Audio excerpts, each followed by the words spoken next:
जय हिंद दोस्तों। चीन के बॉर्डर पर इनकी आत्मा आज भी पहरा देती है। कहते हैं कि एक सच्चे देशभक्त के प्राण निकल जाएं तो भी उसकी देशभक्ति नहीं मिटती। इसी का जीता जागता सबूत है आज की इस वीडियो में, जिसमें मैं आपको बताने जा रही हूं एक ऐसे वीर देशभक्त के बारे में जो खुद तो शहीद हो गए, लेकिन उनकी आत्मा आज भी बॉर्डर पर पहरा दे रही है। ऐसा सैनिक जिसकी मौत 1968 में हो चुकी थी, लेकिन उसकी आत्मा आज भी सरहद पर तैनात है और वह दूसरे जवानों की तरह ही अपनी ड्यूटी पूरी ईमानदारी से करते हैं। यह वीडियो बहुत ही हैरत अंगेज कर देने वाली वीडियो है। इस कहानी को आप अंत तक सुने, इसको सुनकर आपके रोंगटे खड़े हो जाएंगे। आज से कुछ सालों पहले की बात है। इंडिया चाइना बॉर्डर पर दो जवान कड़कड़ाती ठंड में ड्यूटी कर रहे थे। ठंड खून जमा देने वाली थी और सैनिक ठंड सहन नहीं कर पा रहे थे। कुछ देर में दोनों की आंख लग जाती है। जैसे ही उनको नींद आई, दोनों के गालों पर एक एक थप्पड़ पड़ा तो दोनों हड़बड़ा कर जाग गए। उन्होंने देखा उनके सामने एक सैनिक खड़ा हुआ था और उनको ऑर्डर दे रहा था, मुस्तैदी से अपनी ड्यूटी करो क्योंकि देश की सुरक्षा तुम्हारे हाथों में है। उसके मुंह से ऐसी बातें सुनकर दोनों सैनिक बहुत शर्मिंदा हुए और बोले, बाबा जी हमें माफ़ कर दो, ऐसी गलती दोबारा नहीं होगी। दरअसल ये बाबा जी कोई और नहीं बल्कि शहीद हरभजन सिंह जी थे, जिनकी मृत्यु सन 1968 में हो गई थी। लेकिन अपना शरीर त्यागने के बावजूद भी हरभजन सिंह देश की रक्षा के लिए अपनी ड्यूटी पर हमेशा डटे रहते हैं। इस तरह का यह कोई एक किस्सा नहीं है, बल्कि अनेकों किस्से हैं जो इस बात का सबूत देते हैं कि भारत माता का यह वीर सपूत अपना शरीर तो छोड़ गया, लेकिन अपने देश के प्रति अपने कर्तव्य को नहीं छोड़ पाया। भारत चीन सीमा पर स्थित नाथुला दर्रा में सारा साल कड़कड़ाती ठंड पड़ती है और बर्फ़ की चोटियों में कभी खून जमने का डर तो कभी बर्फ़ पर पैर फिसलने का डर बना रहता है। फिर भी हमारे सैनिक वहां डटे रहते हैं ताकि चीनी सैनिक वहां पर कब्जा न कर सके। 30 अगस्त 1946 को गुजरांवाला वर्तमान पाकिस्तान में जन्मे हरभजन सिंह 1966 में पंजाब रेजिमेंट में आम सैनिक के तौर पर भर्ती हुए थे, जहां कुछ समय तक तैनाती के बाद उनकी पोस्टिंग भारत चीन सीमा पर नाथुला में हो गई थी। कुछ समय तक अपनी ड्यूटी नाथुला में देने के बाद हरभजन सिंह ने यहीं पर अपनी शहादत दी थी।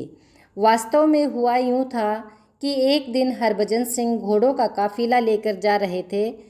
अब सिक्किम के दुर्लभ मौसम से तो आप सभी परिचित हैं ही।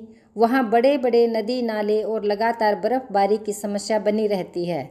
जब हरभजन सिंह घोड़ों का काफिला लेकर जा रहे थे तो रास्ते में एक नाले के पास उनका पैर फिसल गया और वह गहरे नाले में जा गिरे। हरभजन सिंह वहाँ से 2 किलोमीटर से ज़्यादा दूरी तक बह चुके थे, लेकिन आसपास कोई नहीं था जो उन्हें बचा सके। उस दिन भयंकर बर्फबारी भी हो रही थी। इसी के साथ हरभजन सिंह की नाले में गिरने से मौत हो गई थी।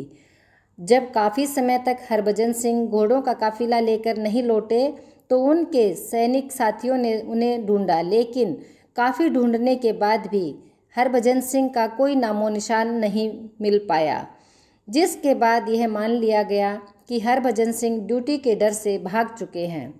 कई दिनों तक तो सैनिकों ने यही माना था कि हरभजन सिंह अपनी ड्यूटी छोड़कर भाग चुके हैं, लेकिन उसके कुछ ही दिनों के बाद ऐसा कुछ हुआ जिसमें सभी लोगों को चौंका दिया था। हरभजन सिंह के साथी सैनिक को अब सपना आया जिसमें हरभजन सिंह ऐसा कहते हुए दिखाई दे रहे थे कि मैं कहीं भागा नहीं हूँ, बल्कि एक हादसे में मेरी मौत हो गई है। साथी सैनिक को सपने में यह भी पता चला कि उनका शव कहाँ पड़ा हुआ है। साथ ही सैनिक की इस बात पर पहले तो सैनिकों ने विश्वास नहीं किया था, लेकिन 3-4 सैनिकों ने साथी सैनिकों की बताई जगह पर पहुंचकर वहां शव ढूंढने का प्रयास किया और सभी आश्चर्यचकित हो गए क्योंकि हरभजन सिंह का शव उसी जगह पर उन्हें पड़ा मिला। उनके शव के साथ उनकी राइफल भी मौजूद थी, जिसके बाद उनका एक शहीद के तौर पर अंतिम संस्कार किया गया था। कुछ दिन बाद ही हरभजन सिंह के सभी साथी सैनिकों के साथ अजीबोगरीब घटनाएं होने लगी थी। जब भी सीमा की सुरक्षा में तैनात जवान अपनी ड्यूटी देते तो उन्हें हमेशा उनके साथ एक विचित्र शक्ति का आभास होता था। पहले तो सैनिकों ने इसे मात्र अपना भ्रम समझा, लेकिन बाद में कुछ ऐसा हुआ कि हरभजन सिंह उनके कई साथी सैनिकों के सपने में आए जिनके साथ कुछ अनहोनी घटना होने वाली थी। इसके साथ ही सीमा पर चीनी सैनिकों ने भारतीय सेनाओं के कमांडर को सूचना दी कि आपका एक जवान हमेशा घोड़े पर बैठकर रात दिन सीमा की रक्षा करता है। कमांडर अपने इस सैनिक का पता लगाने की कोशिश करने लगे, लेकिन सेना में से कोई भी ऐसा जवान नहीं था जो रात को घोड़े पर बैठकर वहां सीमा की रक्षा करता हो। जिसके बाद पूरी सेना यह सोचने पर मजबूर हो गई कि क्या वास्तव में हरभजन सिंह अभी भी सेना की रक्षा कर रहे हैं। लेकिन अभी भी सैनिकों ने हरभजन सिंह के होने को नहीं माना था। लेकिन उसके बाद कुछ ऐसा हुआ कि सभी लोगों को हरभजन सिंह के होने का सच मानना पड़ा। वास्तव में हुआ यूं कि जिन सैनिकों की रात को ड्यूटी होती थी वे अक्सर नींद में झपकी मारने बैठ जाते, लेकिन अब जो भी सैनिक रात को झपकी मारता उसके गाल पर अचानक रात को तमाचा पड़ता। इस घटना के बाद सैनिकों में हरभजन सिंह का खौफ फैल गया। अब सभी सैनिक निष्ठा से अपनी ड्यूटी पूरी करने लगे। हरभजन सिंह की ड्यूटी का प्रभाव जलेपला दर्रा से नाथुल्ला दर्रा तक देखा जा सकता था, जिसके बाद सभी सैनिकों की हरभजन सिंह में बेहद आस्था हो गई और उन्होंने नाथुल्ला में ही हरभजन सिंह का एक मंदिर बनवाया और हर सैनिक उन्हें हरभजन सिंह से बाबा हरभजन सिंह कहकर पुकारने लगे। इसके बाद सैनिकों ने मंदिर वाली जगह पर एक कमरे में उनकी सभी चीज़ें जैसे उनका संदूक, बिस्तर, वर्दी, जूते सभी रखवा दिए। उन्हें सेना में वापस मुस्तैद सिपाही का दर्जा मिल गया और सेना ने उनको वापस उनकी तनख्वाह, छुट्टियां और प्रमोशन के सभी नियम लागू करने की घोषणा कर दी।